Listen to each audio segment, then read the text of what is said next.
Mayat yang ditemukan ini tanpa kepala. Ada dugaan sidik jari dirusak ya Bang? Ada dugaan seperti itu. Tersangka ini bekerja sebagai tukang potong hewan atau jagal. Tersangka tersulut emosi dan langsung mencekik korban kurang lebih selama 20 menit. Kamu tahu korban meninggal dunia dari mana? Mukanya biru, keluar. Seorang wanita ditemukan tewas mengenaskan di Muara Baru, Penjaringan, Jakarta Utara akhir Oktober lalu. Jasad korban ditemukan terbungkus karung dalam keadaan tanpa kepala. Diduga korban dibunuh, lalu dimutilasi dan jasadnya dibuang terpisah. Hasil penyidikan polisi, pelakunya tak lain bekas orang spesial korban. Siapa pelaku dan apa yang melatar belakangi pelaku bertindak sekeji itu? Saudara, tonton buser investigasi. Amarah di balik mutilasi mantan istri Siri. Siang itu, kawasan Pelabuhan Muara Baru, Penjaringan, Jakarta Utara ramai dipenuhi warga dan polisi. Garis polisi memagari salah satu sudut dermaga pelabuhan memberi tanda ada peristiwa kriminal yang baru saja terjadi di sini. Rupanya di lokasi ini ditemukan jasad wanita terbungkus karung dibuang di perairan dermaga. Polisi dari Mapolres Pelabuhan Tanjung Priuk mengevakuasi jasad korban yang kondisinya amat mengenaskan. Ditemukan tanpa anggota tubuh yang lengkap. Pada siang ini telah ditemukan mayat wanita dengan kondisi kepala terpotong. Isinya ditemukan itu di dalam karung ditutup oleh kardus. Kondisinya dengan tanpa kepala. Pak, itu kepalanya berarti hilang atau ada di situ juga? Saat ini kami sedang melakukan pencarian. Kami juga akan menurunkan tim dari K9 untuk melakukan penyisiran di sekitar TKP. Jasad wanita tanpa kepala ini kemudian dibawa ke Rumah Sakit Polri Kramat Jati untuk identifikasi lebih lanjut. Polisi juga mengamankan beberapa barang bukti seperti karung, pakaian korban, dan beberapa bukti lain yang bisa menjadi petunjuk dalam pengungkapan kasus ini. Sorenya, polisi dari Mapolres Pelabuhan Tanjung Priuk menerjunkan anjing pelacak. Selain mengendus jejak pelaku pembunuhan, anjing pelacak ini diharapkan bisa menemukan bagian kepala korban yang saat itu belum juga ditemukan. Temuan jasad wanita tanpa kepala mulai terungkap oleh salah seorang warga yang mencurigai adanya kardus besar di pinggir perairan dermaga. Lihat itu bungkusan, wah rapi. Nggak tahu apa tapi pada penasaran. Pada penasaran lalu diangkat, belum dulu dibuka. Walaupun dulu polisi karena mencurigakan. Udah ada polisi baru diangkat tuh dibuka. Pas dibuka ada kepalanya. Tulisannya pertama kardus katanya, terus karung, terus selimut, terus kasur, terus busa yang kuning, banyak bungkusannya, tebal.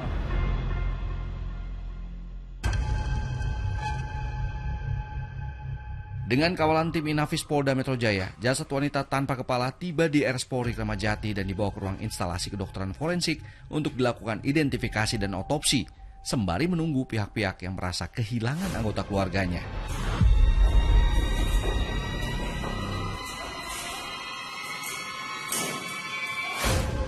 Di hari yang sama, setelah penemuan jasad wanita tanpa kepala di dermaga Pelabuhan Muara Baru, Jakarta Utara, polisi menemukan titik terang dari kasus ini. Kepala korban akhirnya ditemukan, terbungkus karung putih di semak-semak saluran air antara dinding tembok perumahan dan tembok pembatas jalan di kawasan Waduk Pluit, Penjaringan, Jakarta Utara. Lokasi ini berjarak sekitar 600 meter dari titik penemuan badan korban sebelumnya.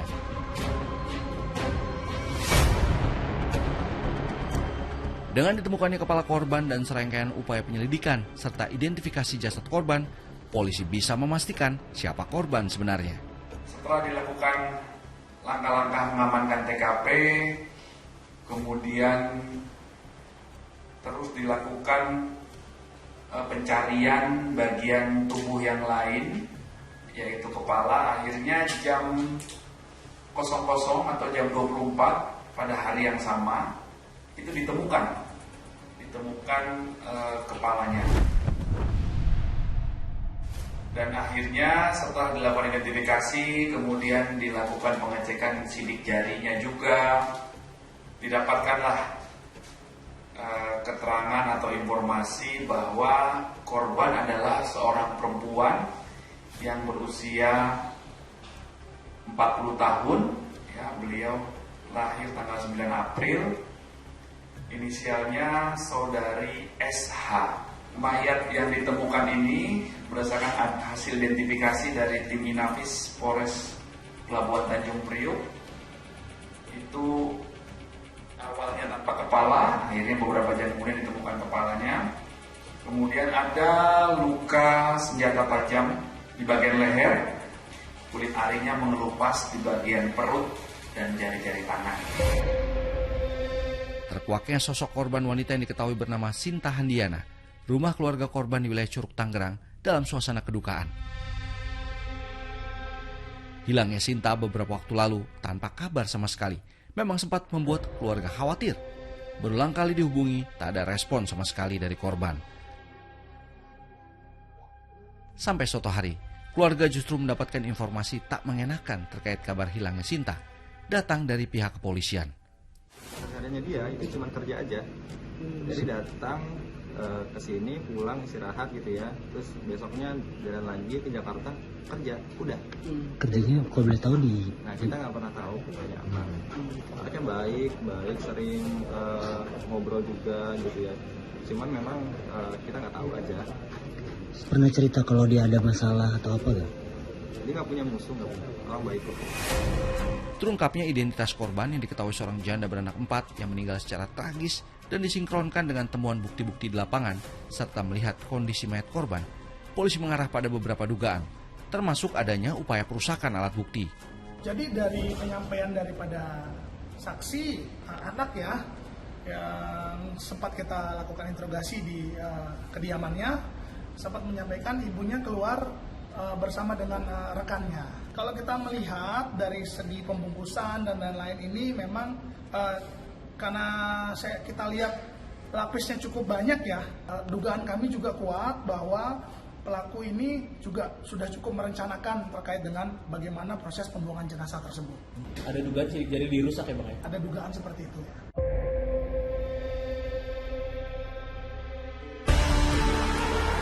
Respon aparat terhadap kasus ini cukup cepat.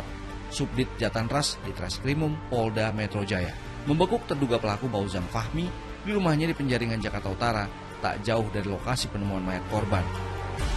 Polisi juga mengamankan sebilah pisau yang diduga kuat digunakan Fauzan untuk menghabisi nyawa dan memutilasi tubuh korban. Sejumlah alat bukti memang mengarah Fauzan terlibat kasus ini. Selain berbekal rekaman CCTV, sebelum meninggal, korban sempat terdeteksi bersama Fauzan. Fauzan kemudian digelandang ke kantor polisi untuk penyidikan lebih lanjut. Tim Inafis kembali mendatangi rumah terduga pelaku Fauzan di Gang Masjid, Muara Baru, Penjaringan, Jakarta Utara. Setiap sudut rumah diperiksa secara detail, mencari bukti lain, termasuk bercak darah korban yang bisa menjadi petunjuk bahwa rumah ini dijadikan tempat untuk memutilasi tubuh korban, Sinta Handayani. Rumah yang sempat dihuni oleh terduga pelaku beserta istri dan anaknya terpaksa dipasang garis polisi. Dari hasil pemeriksaan sementara, tersangka mengaku punya hubungan dekat dengan korban. Saudara FF, saat ini sudah ditetapkan tersangka. FF ini merupakan teman dekat korban. Berdasarkan fakta yang ditemukan oleh penyidik, maka diduga tersangka FF ini membunuh korban dengan memotong kepala korban dengan pisau yang juga sebagai alat, karena tersangka ini bekerja sebagai tukang potong hewan, ya, kambing dan sapi atau jagal. Emosi aja ngedengernya, langsung saya cek dari belakang. Kamu tahu korban meninggal dunia dari mana? Mukanya membiru, nya keluar.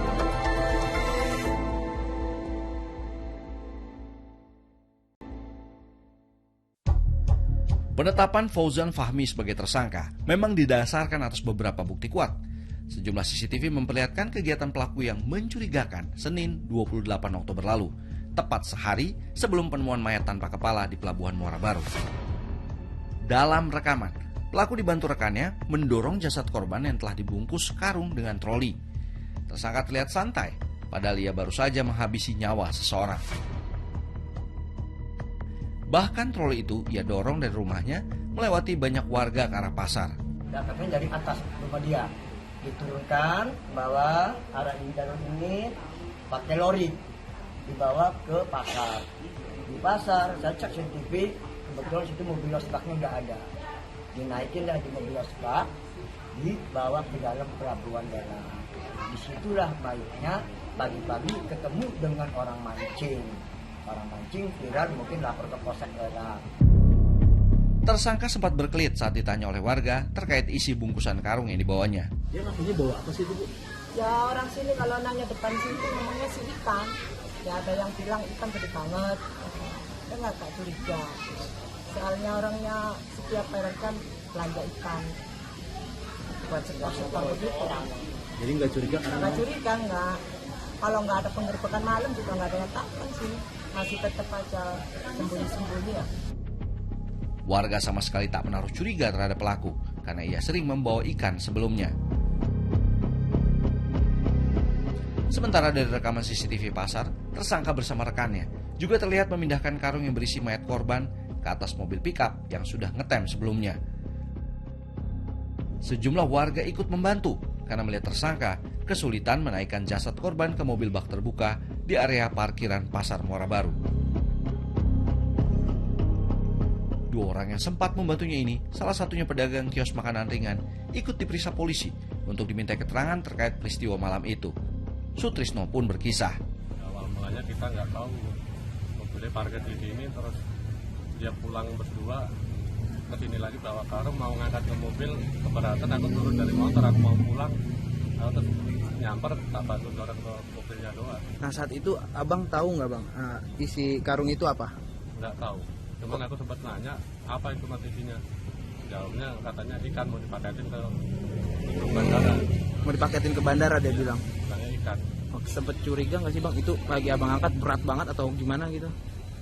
Ya biasa aja, cuman kelihatannya karungnya gede. Karungnya gede aja ya? Cuman kita juga nggak curiga, barangnya juga rapi, nggak ada bau amis apa nggak ada. Nggak ada darah-darah gitu nggak ada? Polisi terus menggali keterangan tersangka terkait motif utama yang menggelapkan mata pelaku, sehingga berujung tewasnya korban secara mengenaskan. Pria berusia 40 tahun ini mengungkapkan cerita di balik pembunuhan sadis itu. Motif kamu untuk melakukan pembunuhan itu apa? Sakit hati, Pak. Sakit hati. Sakit hati terhadap siapa? Korban merendahin istri saya, ibu saya. Rendahin. Emang ngerendahinnya apa? Kata-kata yang diucapin sama korban tuh apa? Korban ngucapin istri saya, orang tua saya. Ya saya jadi emosi aja ngedengarnya, Pak. Langsung saya cek dari belakang. Kamu tahu korban meninggal dunia dari mana? Mukanya membiru, keluar. Mukanya membiru, keluar. Kamu ngecek denyut nadi korban nggak untuk memastikan bahwa korban sudah meninggal? Kamu cek denyut nadinya. Caranya gimana? Saya goyang-goyang juga. Oh, tangannya kamu goyang-goyangin. Kamu nggak bergerak. Saya ke atas ngambil pisau sekalian. Tidak ada orang di situ yang menyaksikan. Tidak ada orang. Apa kamu memastikan dulu bahwa daerah itu sepi? Enggak, emang terjadi begitu aja, Pak. Terjadi begitu aja.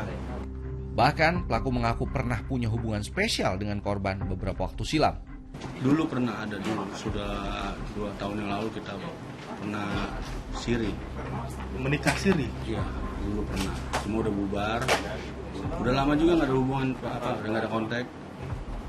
Pas hari Minggu itu ada kontak, dia butuh ikan. Kenapa kamu masih ngeladenin permintaan dari korban itu? Masih ada rasa suka kah? Atau karena pernah menjadi suami istri sirih kah? Bukan, emang dia cuma butuh minta ikan buat acara arisan katanya. Ya udah saya iyain. Dari kekejaman pelaku ini, polisi mengamankan beberapa barang bukti seperti karung, pakaian korban, pisau, sampai troli yang digunakan pelaku untuk memindahkan mayat korban dari rumahnya menuju mobil bak terbuka. Polisi pun mengungkapkan kronologis peristiwa yang terjadi.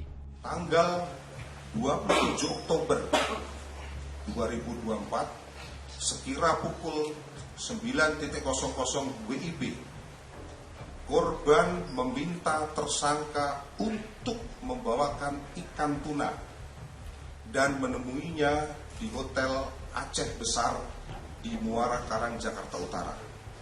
Pada saat itu, tersangka tidak membawa ikan tunai. Sesampai di depan rumah tersangka mengajak korban untuk naik ke lantai 2. Namun, pada saat korban diajak oleh tersangka untuk naik ke lantai 2, korban tidak mau. Dengan perkataan tersebut, tersangka tersulut emosi dan langsung mencekik korban dari arah belakang kurang lebih selama 20 menit. Pembunuhan keji yang dilakukan tersangka kepada korban, terlebih adanya tindakan pemutilasian tubuh korban menjadi 2 bagian, merupakan perilaku di luar kewajaran yang tidak bisa dianggap sepele. Sebetulnya kalau pembunuhan plus mutilasi itu kita melihatnya jadi 2 hal gitu ya. Ini kan menjadi unik gitu ya. Sudah membunuh terus memutilasi. Motif ketika melakukan pembunuhan ini bisa dilakukan biasanya nih ya karena disengaja atau tidak sengaja. Nah, ketika memutilasi ini apa sebabnya gitu. Yang paling umum adalah untuk menghilangkan barang bukti. Yang kedua untuk mempermudah pembuangan. Karena seseorang pula ini melakukan kejahatan itu biasanya dilakukan oleh 2 hal. Yang pertama, karena material. Kalau material itu berarti sesuatu yang ingin diambil, hartanya, ya, kedudukannya, gitu ya. Nah, yang satu instrumental. Nah, kalau instrumental itu segala sesuatu yang berhubungan dengan psikologis, kemarahan, cinta, cemburu, benci dan lain-lain. Jadi kalau kita melihat ke belakang, sebetulnya si pelaku ini melakukan ini karena apa? Kalau nggak ada barang yang hilang, nggak ada aset yang hilang, nggak ada kedudukan yang diambil, berarti instrumental. Sesuatu yang berkenaan dengan perasaan, dengan psikologis. Kesadaran untuk mengakhiri atau kesadaran untuk melakukan. Ketika ada kesadaran untuk melakukan, ya udah, saya akan melakukan. Berarti itu sudah masuk ke unsur perencanaan. Jenazah Sinta Handayani, wanita yang ditemukan tewas termutilasi di Muara Baru, Jakarta Utara, akhirnya diserahkan ke pihak keluarga. Keluarga korban yang mewakili menerima jenazah wanita yang telah terbungkus peti ini tidak sanggup menahan kesedihan. Jenazah langsung dibawa ke rumah duka di kawasan Binong, Tangerang, Banten untuk segera dikebumikan. Usai disolatkan, jenazah dibawa ke TPU Mede di Kampung Babakan, Binong. Tangis kesedihan pecah tak terbendung mengiringi saat peti jenazah diturunkan ke liang lahat. Meski telah mengikhlaskan kepergian Sinta Handayani untuk selamanya, namun keluarga tetap berharap datangnya keadilan dalam kasus ini. Kalau perasaan sih tetap sedih ya Bang ya. Sedih ya, untuk harapan keluarga sih semoga pelaku mendapatkan hukuman yang setimpal sesuai jalur hukumnya. Gitu aja. Tidak ada satupun pihak yang berhak menghilangkan nyawa seseorang, apalagi dilakukan dengan cara teramat keji, memutilasi. Pelaku harus diadili seberat-beratnya, karena keadilan bukan cuma untuk si korban, melainkan juga keluarga yang ditinggalkan selama-lamanya. Saya Joy Astro pamit. Thanks for watching. I'll see you around.